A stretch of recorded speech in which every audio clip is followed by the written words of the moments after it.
आप देखो, आपके हमारे जीवन में ना जो दुख दर्द कष्ट कले संताप है ना, जो हमें पास्ट के अनसीन कर्मों की वजह से मिल रहा है, जिसके बारे में हमें कुछ भी पता नहीं कि हमने क्या किया है, लेकिन सिर्फ और सिर्फ हम कर्म की मार झेल रहे हैं। वो एक्चुअल में अगर आप गौर करोगे ना तो कभी भी उतना दुख नहीं देता है। दुख आपको क्या देता है, उस चीज़ को बार बार बार बार आप सोचते रहते हो। तो होता क्या है कि जो घटना 5 साल 10 साल पहले या उससे भी बहुत पहले हुई थी, चूँकि डेली डेली आप याद करते हो, मन को कुंठित करते रहते हो, आत्मा को रुलाते रहते हो उसी पास्ट की बातों को लेके, तो जो घटना है ना हमेशा ही आपके दिमाग के फोरग्राउंड में रहती है। और घटना लगता है कि आज की घटना है, जबकि घटना घटे बहुत एक समय बीत गया। बच्चे को क्या बोलते हैं कि को बेटा लिख लिख के याद करो। टेबल को क्या बोलते हैं, डेली डेली याद करो। पहाड़ा को क्या बोलते हैं, डेली डेली याद करो।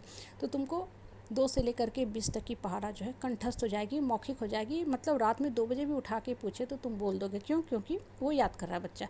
तो वो अच्छी चीज़ें याद कर रहा है, पॉजिटिव चीज़ें याद कर रहा है, तो वो अच्छी है। लेकिन अगर जीवन के जो दुख दर्द कष्ट कले संताप है उसको हम डेली डेली डेली एक्सेप्ट ना करके याद करते रहे तो क्या होगा, वो हमें लाइफ में और दुख देगा। और देखो, जिस दिन आपका मन ये एक्सेप्ट कर लिया ना कि ये मेरे पार्ट ऑफ जीवन का बन चुका है ये कष्ट, ठीक है, तो उस दिन क्या होगा ना कि वो दुख आपको परेशान नहीं देगा। अब आप सोचोगे कि हम क्या करें कि बढ़ सकें, ठीक है। आप हर चीज़ अगर गौर करोगे ना, लाइफ को जब डीपली स्टडी करोगे अकेले बैठ के शांत मन से चुपचाप ऊपर वाला से बात करते हुए, तब आपको धीरे धीरे समझ में आएगा कि जो मेरे जीवन में कष्ट आ रहा है ना, ये कष्ट नहीं आ रहा है, भगवान मुझे किसी पर्टिकुलर स्पेशल काम के लिए भेजा है और हम उस काम को करने से भाग रहे हैं, इसलिए मुझे दुख नज़र आ रहा है। एक्चुअल में वो दुख नहीं है। अर्जुन क्यों फेमस हुए, क्यों फेमस हुए, द्रौपदी क्यों फेमस हुई, माँ सीता क्यों फेमस हुई, उन्होंने दुख झेला। तो दुख झेला तो क्या किया, दूसरे को भी आगे बढ़ने का संदेश दिया, दूसरे को भी मोटिवेट किया।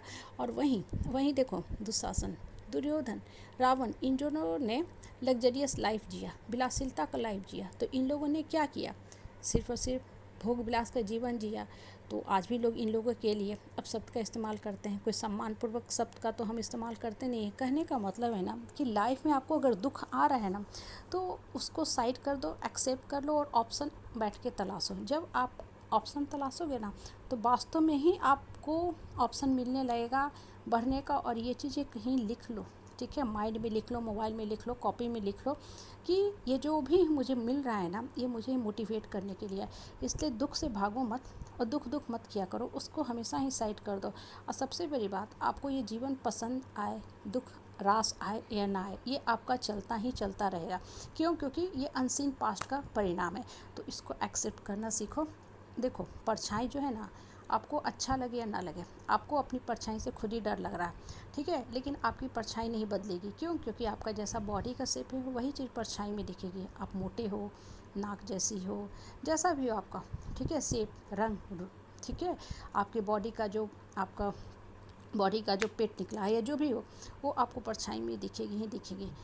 आप पानी की तरफ भी ध्यान दोगे, लेकिन परछाई जो कभी साफ़ नहीं होती, परछाई एज इट इज़ ही रहेगी, थोड़ा देर के लिए छुप जाएगी। कहने का मतलब क्या होता है ना, कि ये जो थोड़ा बहुत माइंड को हम लोग डेविएट कर लेते हैं शॉपिंग, मूवी, मॉल जाके यहाँ वहाँ बातें करके, तो वो होता क्या है ना कि टेम्पोररी डेविएशन होता है। लेकिन दुख हमेशा ही जीवन में बना रहेगा। ये तब तक बना रहेगा जब तक आप माइंड को किसी दूसरे दिशा में नहीं लगाते हो बढ़ने के लिए।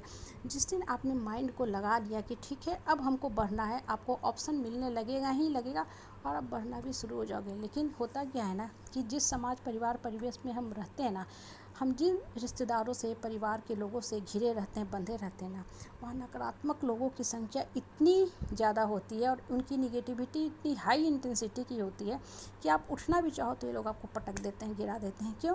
क्योंकि इनसे ये बर्दाश्त ही नहीं हो रहा कि आप ऑप्शन तलाश रहे हो बढ़ने के लिए। क्यों? क्योंकि जिस दिन आप बढ़ना शुरू कर दोगे या बढ़ जाओगे, अपने पैर पे खड़े हो जाओगे, इंडिपेंडेंट हो जाओगे, या जीवन को किसी क्रिएटिव काम में लगा दोगे, या ऊपर वाला से बात करना शुरू कर दोगे, तो ये किसके ऊपर शासन करेंगे? क्योंकि इनके अंदर की जो अहंकार होती है ना, सुपर ईगो जो होती है, ये कभी नहीं बर्दाश्त करती है कि सामने वाला बढ़ रहा। ये बोलेंगे मीठी मीठी बातें, लेकिन इनके आत्मा का जो क्वालिटी होता है ना, बहुत ही डर्टी होता है, बहुत ही गंदगी से भरा होता है। ये सिर्फ लोगों का शोषण, दोहन, दमन करते हैं, रिश्ते के नाम पे फ़ायदा उठाते हैं। जो इंसान शुगर कोटिंग शब्द में समझ ही नहीं पाता है कि ये हमको कैसे अब तक इस्तेमाल कर रहे थे, मेरा शोषण, दोहन, दमन कर रहे थे। लेकिन अब मैंने मन और आत्मा को मजबूत कर लिया, श्री कृष्ण से बातें करना शुरू किया। अब हमको श्री कृष्ण ही जीवन में बढ़ने के लिए गाइड करें। मेरे श्री कृष्ण ही मेरे पिता भी हैं, मेरे मोटिवेटर गुरु ही भी हैं और मेरे भगवान भी हैं।